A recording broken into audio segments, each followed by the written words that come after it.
The Locked On Podcast Network presents the NBA Big 3 in 30. The three biggest stories in the NBA from our local experts at the Locked On Podcast Network. We bring you the real story, why it matters, what's next, who wins the big game, and more, all in 30 minutes. The NBA Big 3 in 30 starts now with the biggest stories in the NBA. Boston Celtics get a big-time playoff-type win. Celtics get the win, 112-105. They go up by 20 early. They never trail after the 5:50 mark of the first quarter. It was a little dicey sometimes after that, but they took the big lead. They held on to the lead throughout, and so the basic takeaway right away is, hey, great, perfect, not perfect, but perfect for a regular season game. This is the consistent effort. It was a playoff type feel to the game. Intense. Both teams were bringing it. The defense early on, it was like 6-4 halfway through the first quarter. That was an intense defensive game to start. Some bad luck shooting for both teams, but all in all, it's the type of performance that you want to see from the Boston Celtics. And Kristaps Porzingis said it after the game. He went on a whole long thing. I don't have the exact quote, but to paraphrase him, he said, they're working on bringing the intensity more often, but this is the time of year where the intensity, it's not always going to be there. But for a game like this, they're up for it. And I think that this shows, like, when we have these conversations, when I talk about the Celtics, in terms of, they'll be fine. This isn't the biggest deal in the world. And I can see the comments, on the YouTube page. I can see the comments on Boston Sports Journal. People are like, yeah, but they don't look like a team that's going to win. They don't look like this. They don't look like that. And I keep telling you, this type of thing happens all the time. Most champions have a stretch of the season where it's like, well, they don't look like a team that's going to win a championship. Most teams go through a stretch where it's like, okay, not great. This was not great. They're playing down to the competition. They're not taking this as seriously. When you can knock out every opponent, sometimes you either come out like a little cocky or a little lazy, and you feel like, I'm just going to kind of like loaf my way through this and I'll just throw the knockout punch later. And sometimes you get knocked out and it's like, oh, damn, that's not how I wanted it to go. But when the opponent is capable of knocking you out, you're like, oh, okay, this is the Cleveland Cavaliers. This is the top seed. All right, let's go. Let's bring that effort. And they did. So I liked the way they were playing defense. I liked the way they were running things. Even when they weren't hitting shots, I thought the effort was pretty consistent. Yeah, there was a little bit of a slip in the third quarter where they started to get a little stagnant. And I don't think that was an effort thing. I think that was just they just weren't running their stuff the same way. And when they started to defend a little bit better and get the rebounds, they had little stretches where they had lapses. Like, no team's going to be perfect for 48 minutes. And they had some like lapses where Jared Allen would come in. He had 18 rebounds. 6 of them were offensive rebounds. It was, little pockets of like, okay. And give the Cavs like their due, their credit. The reason why the runs were made is because they're the Cavs. It's because they've got 3 all-stars. Donovan Mitchell is good. Darius Garland is good. Evan Mobley is good. Like, those guys are all good players. Jared Allen, their role players are good. So as much as, people want to say, oh, the Celtics started to go through their same stuff in the fourth quarter, like, maybe a little bit, but also the Cavs being as good as they are puts a little pressure on you. And no team is going to withstand, a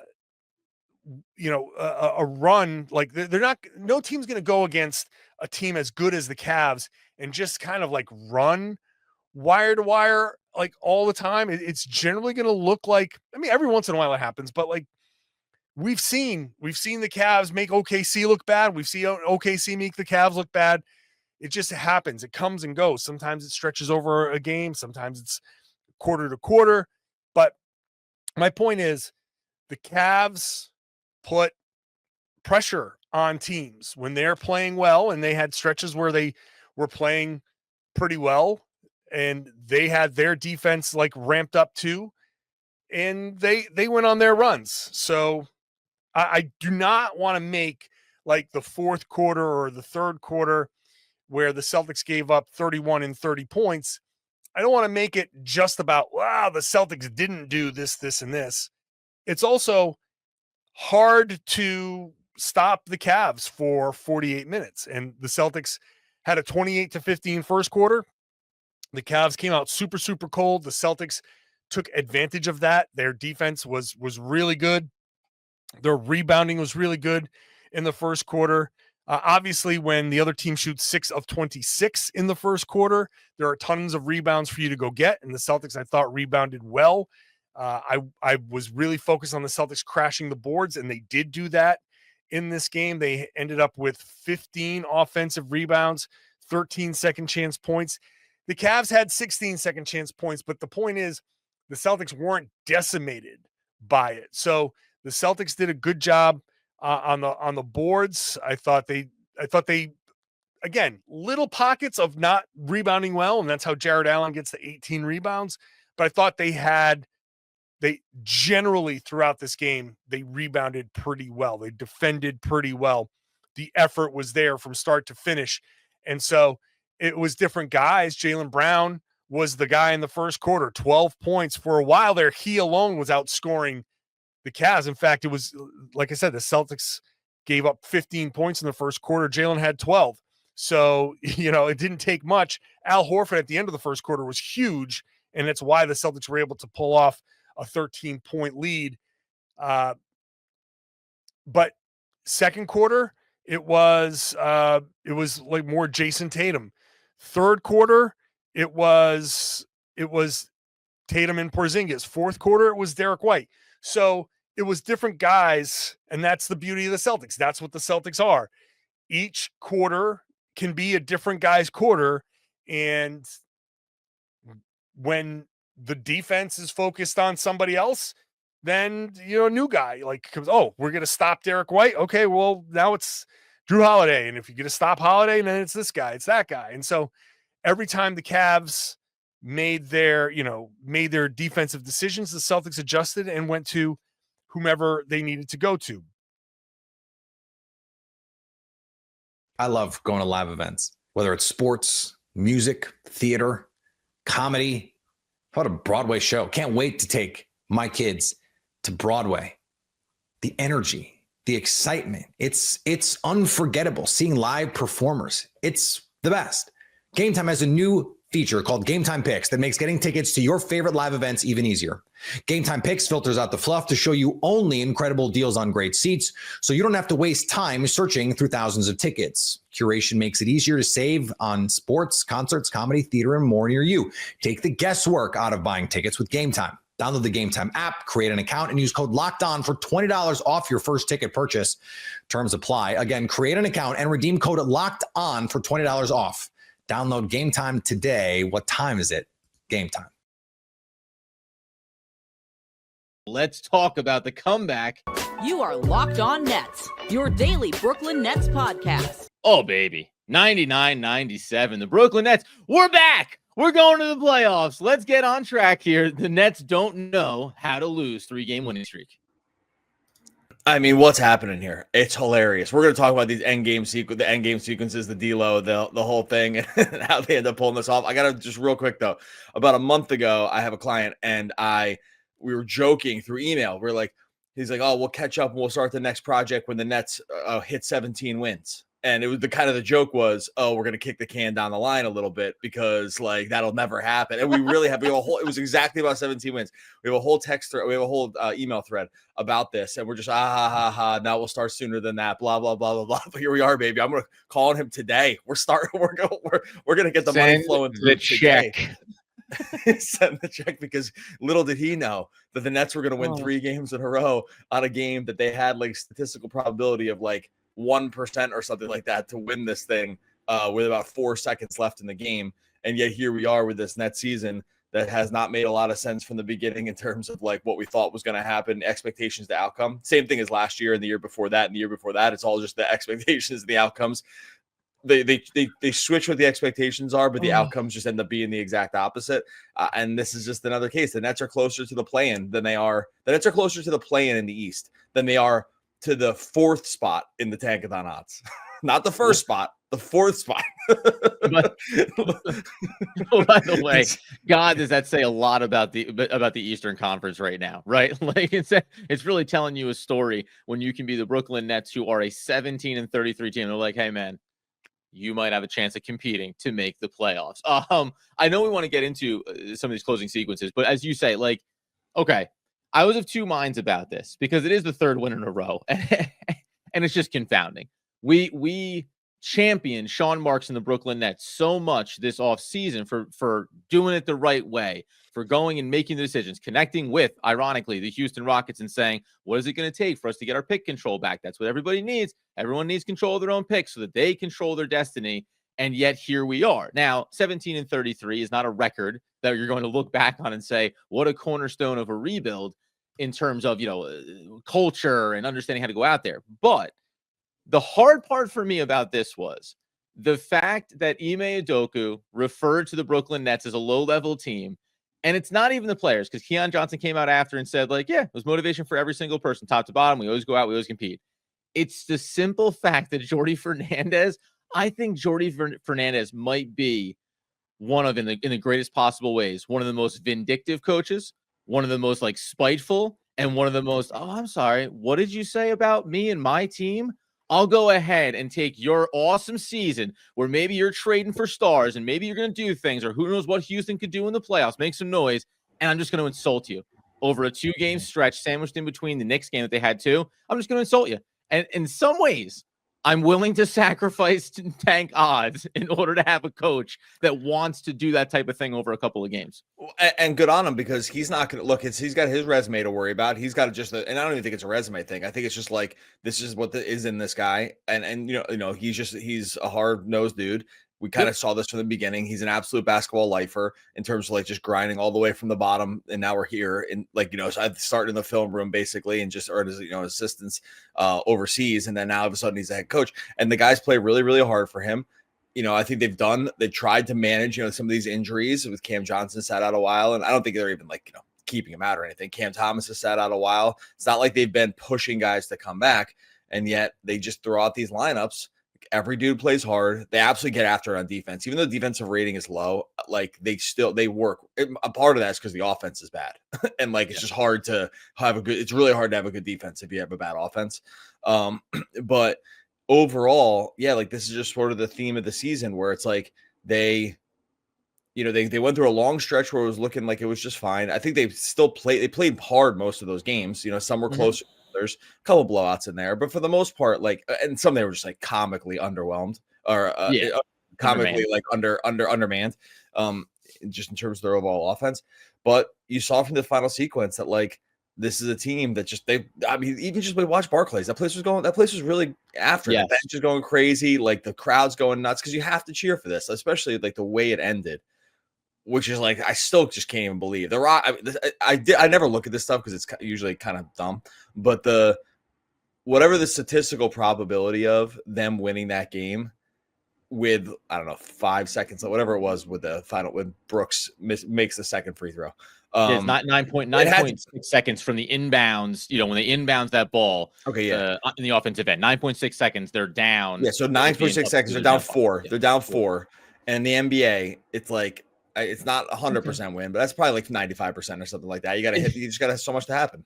In the NBA, those are the end of games when, if you're the team that's losing, you go, all right, we can just call it here. Don't do the thing. Now you're going to foul them. Yeah. Now you're going to try to make a bucket. Now they're going to go to the free throw line, right? Like we've seen those sequences time and time again where you try to extend the game. And in that moment with Brooks, you go, well, okay, if he misses it, obviously, right? There's still a chance. But down 4, it doesn't happen. And frankly, God bless the inbounder for the Houston Rockets who offer. Was that Brooks, I think, actually on the inbounds for them? I was Ahmed Thompson. Oh, Thompson. So Thompson's there, and he's trying to get the inbounds. I mean, what a chef's kiss of an inbound pass where he just kind of gives a little bounce pass through the lane to anyone at all that wants to be in the conversation to grab it. And then it leads to these 2 back-to-back amazing moments overall, closed out there by D'Angelo Russell with 9.6 seconds to go, Doug. The Nets inbound that basketball. Everybody, if you take all the other nonsense away and you say we want to win this game, we all said together, get the ball to Keon Johnson. Get it to Keon Johnson, put it in that man's hands, because not only has he been an under 35% shooter from the field and a 30% shooter from beyond the arc for the season, but in this game, you have to acknowledge that he's a guy that was 7 of 16, and with that one, made him 3 of 6, 50% from beyond the arc, got to the line 6 times. But that sequence there initially to get them within striking distance was pretty impressive from the inbound play drawn up by Jordi Fernandez. They work it into the paint and then kick it across basically out to Keon Johnson, who knocks down that dagger 3. But it very quickly becomes, you see Jordi on the sideline. He's got his arms out wide. Like, oh, nobody get excited. We still have to do this again if we want a chance to win this. Yeah, 30% 3-point shooter on the season. They ATO it with him taking the ball. I have no problem with that. Like it was a good look because that usually probably the guy that you want to shoot. It's not like they have tons of sharp shooters. Draw up a here. good look. That's what you want, right? Like before that too, and credit to Keon here. Before that too, the play before that, before Brooks got to the line, he kind of poster dunked, I think, Jayshawn Tate, in a mini transition. He's still got crazy hops. He can really, really get up. Like you do not believe that he's like 6'2", 6'3", or whatever it is. He doesn't play like that. He just got crazy hops. Boy, less than 6'5". I gotta say that seems like a bit of a fudge. Is he? God, I thought it was way lower than that. Yeah, my bad. Okay, well, sorry, Keon. Doesn't look that tall. You play 6'8", so don't worry about it. Like tall if he was a foot. Yeah, right. Like so he gets that dunk, and then they draw it up. They do the cross court, mini cut pass, and he's out there on the wing, drains the 3, and then Rockets, what screws them here is they don't have a timeout, and so they can't call a timeout, and they get caught in like sort of this in between where no one really knows where they're going. And I think it's Şengün that's like flashing to the ball, which is what you really don't want to happen in this case. So you really don't want like your big coming to the ball. Yeah. If I'm wrong about that, I take it back, but I'm pretty sure that's what it was. Pretty sure he's flashing to the ball because this is where like the Rockets could really use like Fred VanVleet, right? Like to get to secure that he's out for the game. He is like their point guard. They don't really have great backup point guard options. They started Aaron Holiday in this game. He's not a point guard. They played Drew Shepard. You know who it is? Minutes. Sorry, I'll just jump in because I was rewatching the highlight now. It's Dylan Brooks. Dylan Brooks come to the ball, and it ends up being Nicholas Claxton, who's like more towards the baseline. He's trying to deny him. Really, because I don't like Dylan Brooks. We all get that. The reason why it ends up working out that way is because Dylan Brooks tries to give a little push off on Nick Claxton to give himself some separation. And in doing that, the bounce pass goes in and his hands are on the other side of his body because he's trying to get off of Nick Claxton, and it bounces into the open paint there. Oh, good job on you for figuring to get that exactly right. But they, they're in a mad scramble, and the ball, I mean, the classic part is this, the ball just then now essentially rolls like to the best potato to the best guy. The Nets would want to take this shot in D'Lo, and he drains this. The shot itself wasn't lucky. It was a dagger, absolute dagger of a 3. But the part where it just lands in his lap with 3 seconds or 4 seconds left, and he's just wide open and he hits the shot. It's a cool moment. Don't get me wrong. Point stop. It's just a cool moment. It's a cool win. This kind of stuff. You don't really see this end of game sequences in the NBA a lot, just because it's, like they call timeout, they move the ball up to half court. Like it's just the Nets, the end game flows of NBA games don't typically have this kind of thing happen because it's kind of the mechanics are set up for it not to happen usually. But this one is just hilarious. So I don't know. I cheered. It was cool. What are you gonna do? And the Nets just continue this like random season where this kind of stuff happens. I don't know. I'm mostly here for it. If they don't get Cooper Flag, whatever. Super Bowl 59 is here. One game, two teams, endless possibilities, and there's no better way to make every play more exciting than with FanDuel Sportsbook. Whether it's predicting the first touchdown, calling the MVP, or even betting on the coin toss, FanDuel makes it easy to get in on the action. With live betting all game long, you can adjust your bets as the game unfolds and feel the thrill from kickoff to the final whistle. The live betting feature lets you stay involved no matter what happens on the field, and the app is super easy to navigate. Plus, knowing that you can place a $5 bet and potentially win $200 in Super Bowl bets, that's icing on the cake. And the $5, you could go to the point spread on the Super Bowl. FanDuel has it close right now. Chiefs slightly favored. Kansas City laying 1.5 against Philadelphia this Sunday. Download the app or head to FanDuel.com to get started. Bet just $5, and if you win, you'll score $200 in bonus bets. That's FanDuel.com. Bet with FanDuel, official partner of Super Bowl 59. The Lakers, led by LeBron James, stomp the Clippers. You are Locked On Lakers, your daily Los Angeles Lakers podcast. 122-97, the final score. LeBron plays great. Austin Reeves has a really good game. Rui Hachimura has a good game. Everybody really who played contributed for the Lakers. We'll get into all of this next, including LeBron James speaking really for the first time about the trade and about Luka joining the team. So want to let everybody know that today's episode is brought to you by Gametime. Download the Gametime app, create an account, use code LOCKEDONNBA for $20 off your first purchase. Andy, if the vibes were good going into Tuesday's game, just given all the excitement around the trade, they're really good now. Oh, yeah. I mean, really good. I tweeted out at Cam Brothers and had a little clip that I shot with my phone while watching the game. We've already entered. At the time, we were not even one full game into the Luka Doncic era for the Lakers, and we already had LeBron on the bench next to Luka, talking with Luka and doing the covering my mouth thing so nobody can read my lips, nobody can figure out what we're saying to each other, which is a lot of athletes do this, but nobody leans into the I can't let anybody know what we're actually saying more than LeBron. We already got that chemistry, baby, and the two of them have not even stepped foot on the court together. The Lakers finished the first quarter up 45-29. I believe it was a 10-2 run to close things out. Like, you could tell things were just working for the Lakers, and I think work is a very appropriate word. There was a sequence toward the end of the first quarter where LeBron got sent to the line. He missed both of his free throws, but Jackson Hayes tipped out. Jackson Hayes, by the way, is making the case for himself as like, I've been an all-star in hiding and nobody's paying attention to me. But I wouldn't go quite that far. I'm a starting center in hiding and nobody's paying attention to me. But Jackson Hayes tips out the second miss, and it ends up creating a LeBron 3.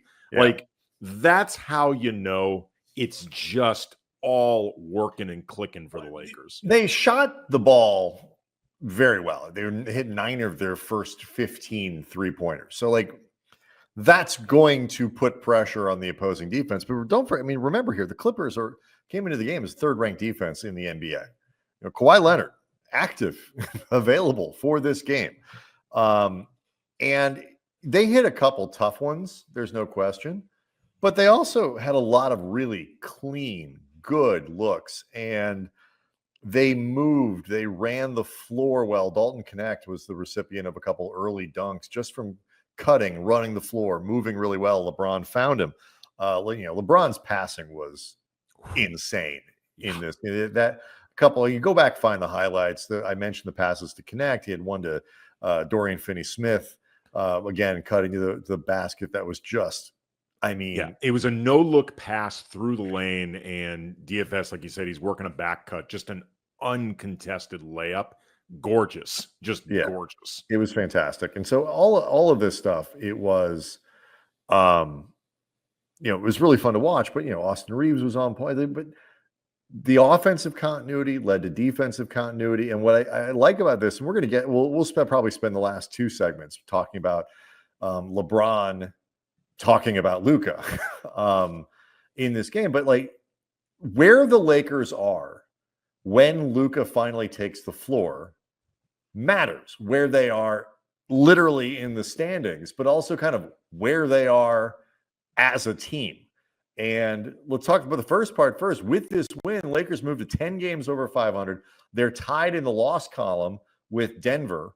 And so they are nicely into that tier of top 6, a little bit of cushion between them and 7 through 10, the play and stuff. So you have a little bit of wiggle room if it takes a game or 2 or 3 or 5 to get used to Luka.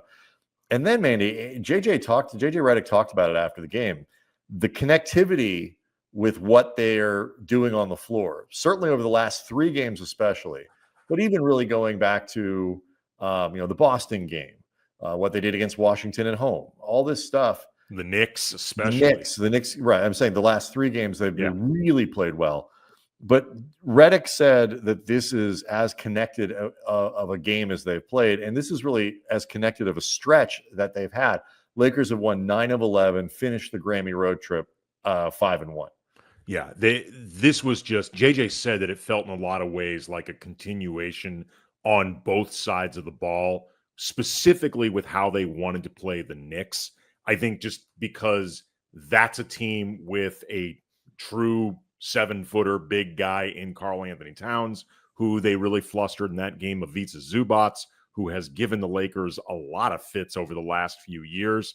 He was very frustrated, just 8 points, 2 of 7 from the field, 10 rebounds. He got on the offensive glass, but he was really out of sorts. He got a frustration tech shoving Vando, gave him a bit of a mush to the face. Austin Reeves had to hold Vando back, but it's 2 games in a row where the Lakers downsize, they have Jackson Hayes as the one rotation safe center on this team. He's limited, but yes, he's the only guy. Yeah, he's the only guy. And, the Lakers are managing to figure this out. They're managing to get by against now a few teams in a row that have legitimate centers or legitimate size, and they are making it work. It's also an extension. I know we're going to get into this, but something we've hit on a lot this season. They say that they need to be an execution team. We'll see how much of that carries over upon adding an otherworldly talent like Luka, but they need to play very hard, very focused, very detail-oriented. They've known this for a while. I think intellectually they've understood it, but it's taken them a while to fully embrace it. I think LeBron deserves a lot of credit, which JJ talked about afterwards. Just the way he's playing on both sides of the ball. JJ said afterwards that he thought LeBron led us on both ends, that he's actually now been asking for substitutions a little more often in games just because he's playing so hard, so consistently. And JJ said, quote, he's going full tilt on both ends of the floor. It would be very easy for him, given his resume and accomplishments and age, and frankly, bank account, if he just wanted to save himself for offense. He's playing on both sides of the ball, giving us everything he has. Another great game from him. And LeBron really has, the last month or so, by and large, been super active on both sides of the ball, and it makes a difference. It does. And we've talked about that throughout the season, what it looks like. And this is, and we'll probably, because there's no game Thursday into Thursday, Wednesday show into Thursday, talk a little bit more about this. But this is part of the reason I don't buy the notion that the Lakers are automatically way worse off because of this trade. We saw what they did Saturday without Anthony Davis. We saw what they did Tuesday without Anthony Davis and Max Christie, who, by the way, had a nice debut for Dallas. So yes, he did. It's that, when LeBron is able to elevate it, you see what they are, what he still is capable of doing. We've seen that connectivity and the capability of the team to play well, even when it seems like they should be missing more defenders and they should be allowing more points. And they'll have clunker games, there's no question. And now you're adding, it's not like you blew up the team and you added young players with talent and a great future and all that. I mean, yes, technically they added a young player, but he's already one of the 5 best players at worst in the league. And so we'll see what happens, but I just don't buy this. And so now you're looking at what LeBron did on Tuesday. You're adding Luka Doncic to that. And you're like, I don't want to play that in the first round of the playoffs. I don't care if they pick up a center between now and Thursday afternoon. That is not a team that I want to play in the playoffs.